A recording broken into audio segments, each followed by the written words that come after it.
All right, guys, thanks for meeting me here. It's good to be here. Yeah. It's really good. Yeah. Do you actually know where you are? Not like latitude and longitude, but yeah. I don't have any clue somewhere where we in are. Stoke. Well, we're obviously, this is Vision Sunday, or Vision 22, and in my heart, I immediately thought of this place, and this place is actually the original site for Annesbrook. Wow. Cool. Which is sort of my childhood memories. I remember so much of it. People watching this may or may not, or it may or not be relevant, but we're a church in here for a very long time. And a traditional, there was timber floors and timber pews and like a booth for the preacher and a baptismal, so I got baptised here. And as we're looking forward today, and in this season, I so was reminded, actually the reason we're here, one Saturday night just recently I came and sat here to pray before Sunday and prayed on the parking lot and just thought of, look at what God can do and look at what God has done. Yeah. So yeah, do you have any questions? That's a great transition. What was it like? What can you remember from like the Sundays and services and just being in this room? Well, I was sitting about here, like no joke, about right here on a pew, and I experienced the presence of God. Even though the services were quite traditional, God was here, God was moving. I mean, when your parents became youth pastors and then senior leaders, that obviously marked a big difference in the style of services that were beginning to happen. But Annesbrook started very traditional. Probably wasn't traditional originally, but that can be what happens, Churches that, I guess, stop progressing or stop looking forward. But they were traditional, but then special, yeah. So how long were we in this building for? Like, what made us go somewhere else? The church was like started here after World War II, I think in the 50s, and then particularly this building would have been the 60s, 70s, 80s, and then the start of the 90s, God began speaking to the leadership. I mean, it's a crazy story because we could still effectively be here, but God began to speak and people began to listen. And the heartbeat was the church, not just Annesbrook, is meant to reach the community, people around it, where God puts it, with the message of the good news. So they made a commitment to that. In their minds also meant finding somewhere larger, even though we probably could have kept been here for a while. And it was a massive step of faith. Went to a school hall and rented it. And then there were some people at the time who didn't like the sound of that. And I think Vision can be like that. It can unsettle some people, but it also can be a catalyst for something, as we've all experienced, huge. So cool. Well, it's cool, like this was the one room in the one city, but now we're like multiple rooms in multiple cities. So it's cool to be able to experience today how far things have actually come from the seeds that were, I guess, like birthed in faith in this place. It's pretty cool. Yeah, it's sort of why, in a way, I wanted to come back here for this moment, because it's sort of really important in the kingdom that we remember, like, there's value on buildings, 100%, and we're so grateful for what we have and what we'll continue to have and acquire, but the kingdom is more than buildings and numbers. Yeah. It's all about Jesus and people. Yeah. Come on. And I so think true. if there was anything that I just can still sense by standing here and thinking about all that God's done, it's that we need to come back to what it was always about. Yeah. It's always been about Jesus. We all follow something. We are all searching for answers. We're all searching for hope. In a world of bad news where all we see is disaster, destruction, disunity, we're all looking for even the tiniest bit of light in the darkness, a brighter future. And what if I told you I found it? Imagine the moment Jesus called Simon Peter and his brother out from the boat. Jesus said to them, "There is nothing to fear. Follow me and I will make you fishers of men." And imagine the moment when Jesus called the tax collector from his booth. "Follow me," Jesus said. So he got up and followed him. Or imagine the moment when the rich young ruler realized, although he had everything, he really had nothing. So Jesus said, go sell everything and you will have treasure in heaven. Then come, follow me. It is easier said than done, because with man alone the road is hard, but all things are possible with God. He calls the fearful, he calls the broken, he calls the sick. So whether you feel like a failure or a success, he calls us all. He calls us to a new way of life, and it's the way of Jesus. John 8:12 says, I am the light of the world. Whoever follows me will not walk in darkness, but will have the light of life.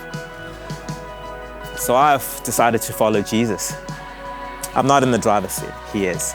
I don't run from suffering, instead, I embrace it. I'll follow him and he'll show me how self-help is no help at all.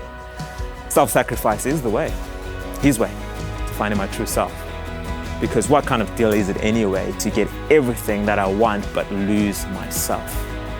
There's nothing in this world I would trade Jesus for. He has my moments, he has my days, he has my heart, he has my year. In 2022, we are following Jesus.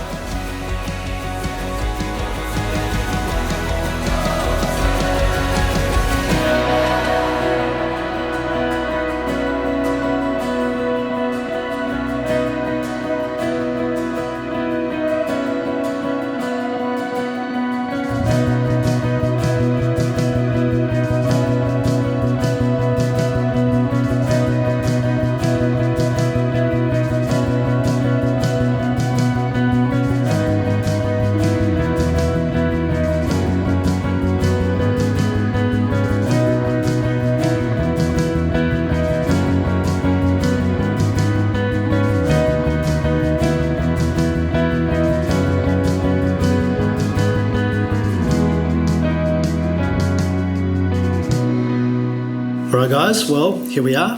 It's another vision season, another year.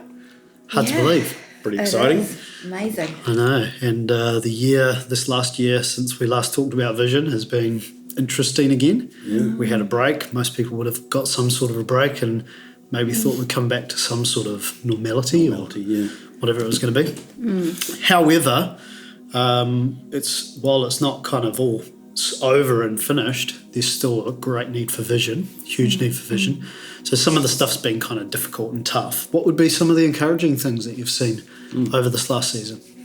Well, I think it was encouraging that we were able to meet again when we did, and even with the restrictions and the different requirements that were difficult for us to do, but we were able to meet, and also to see new families coming. And families, people who are really grateful that we were meeting together. I think that's been encouraging, eh? Yeah, so encouraging. It's been amazing presence of God, amazing vibrancy, eh? Yeah, that's what I was thinking. Like in the services, it's just it's so good to be able to gather. Yeah. Like you kind of are reminded of how good it is to be able to gather together.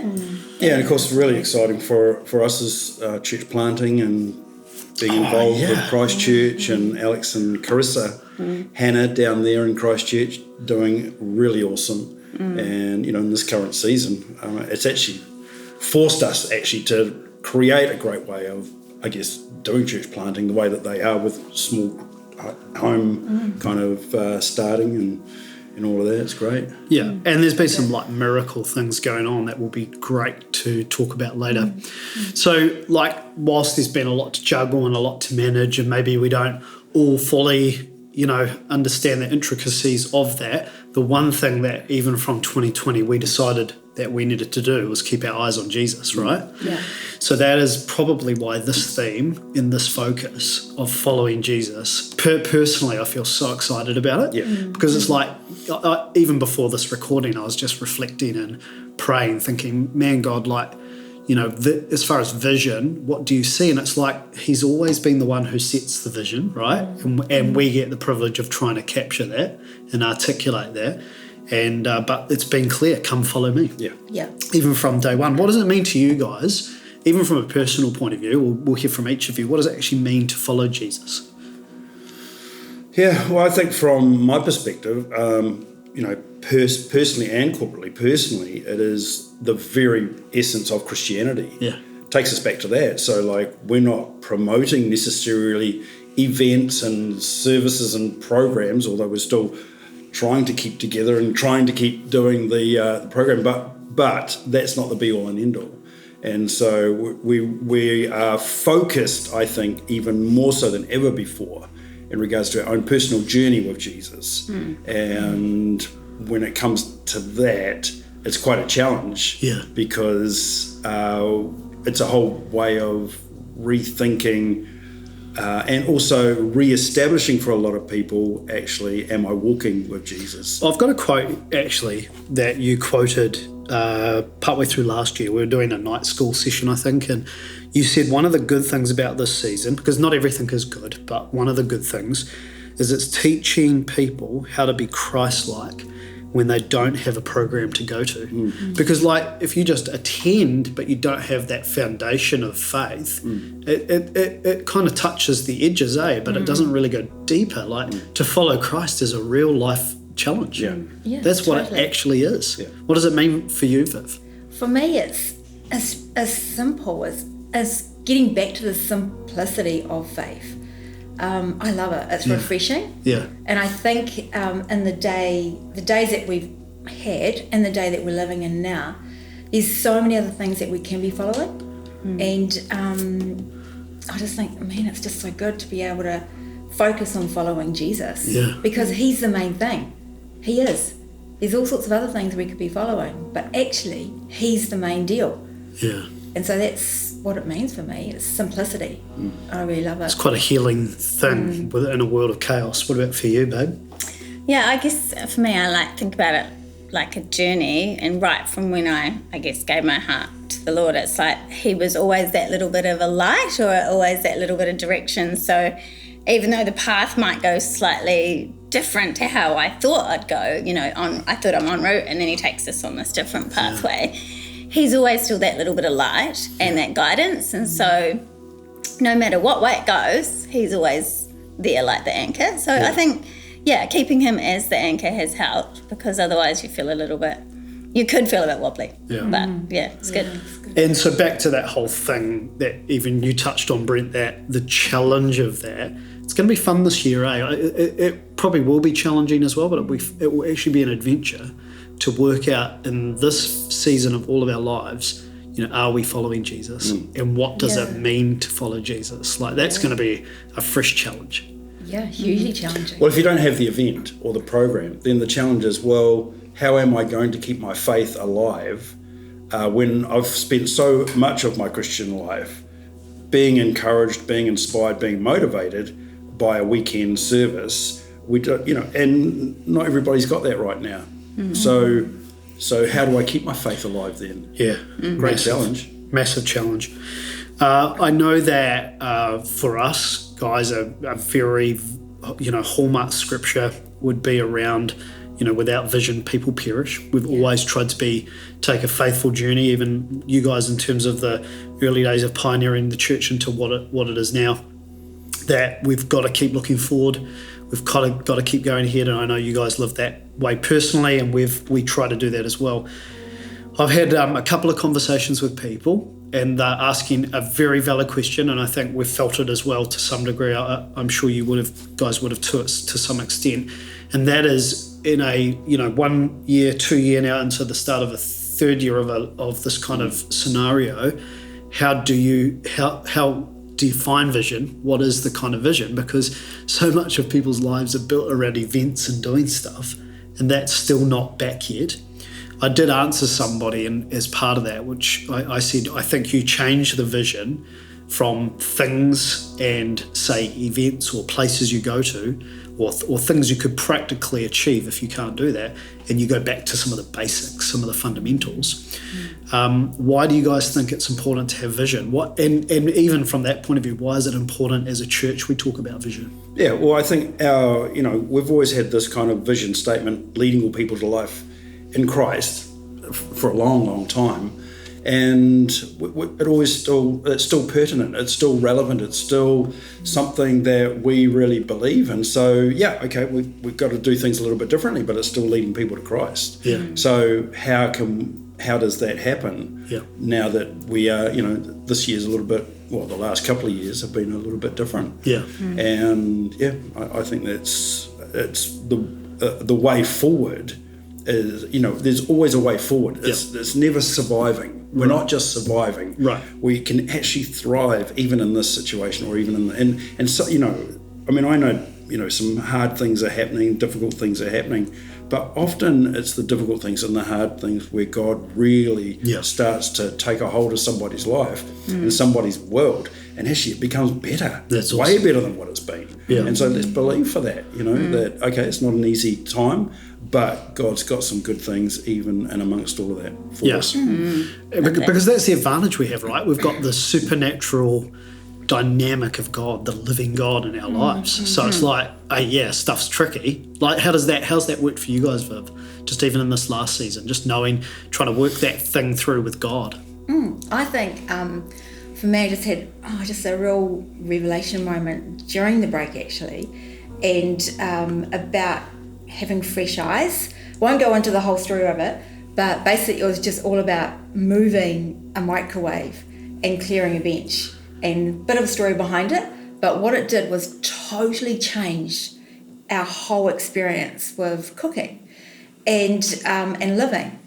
And it just hit me, and I can't stop thinking about it, that we actually need microwave moments, as in fresh eyes. Yeah. Maybe there's little tweaks that we need to make. And so that's a question that I'm asking myself all the time. So good. How do I do this life that I'm now living? Yeah. How do I do it a little bit different? Yeah. Maybe there's things I can do. So on a daily basis, I'm asking myself that, what do I need to tweak?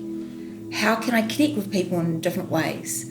How do we do some of the things that we've always done, but let's do them differently? I'm not saying we throw things out. We didn't throw the microwave out.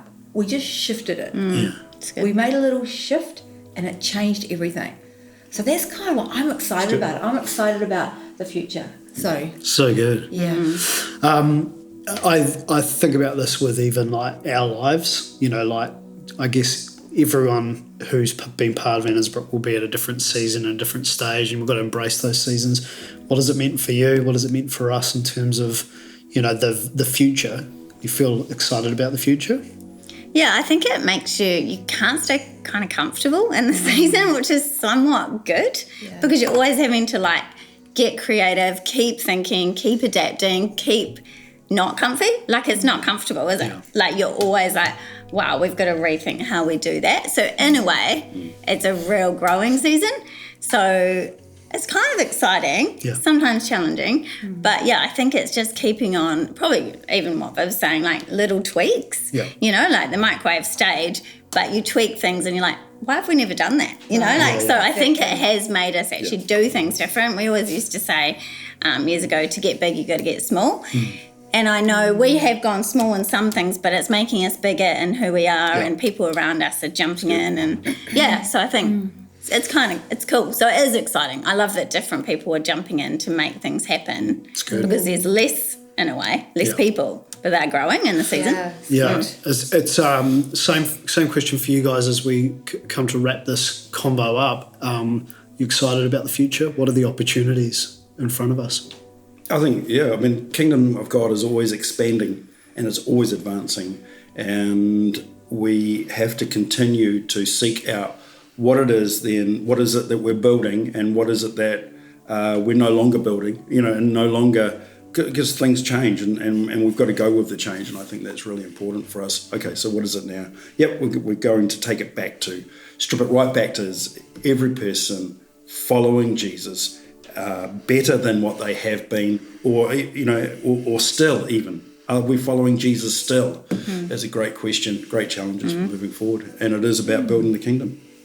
Yeah, I'm really looking forward to hearing testimonies and people's stories about simple things like how God's prompted them to go and see somebody or drop something off, or just getting back to real basic helping Christianity. So good. Helping others. And I'm looking forward to that. I reckon we're going to hear some great stories come out, and where people have just heard from God and done some cool things, small things maybe. Well, it's one more of all of our favourite verses, but in Ephesians 3:20 it says, now to him who's able, him, the one we're going to follow, able to do more than we've ever asked, hoped, or even imagined, according to his power that's in work in us and at work in the whole church and the kingdom. Be glory in the church forever and ever. Here's to following Jesus this year. Yeah. Amen. Amen. So good. Let's do it.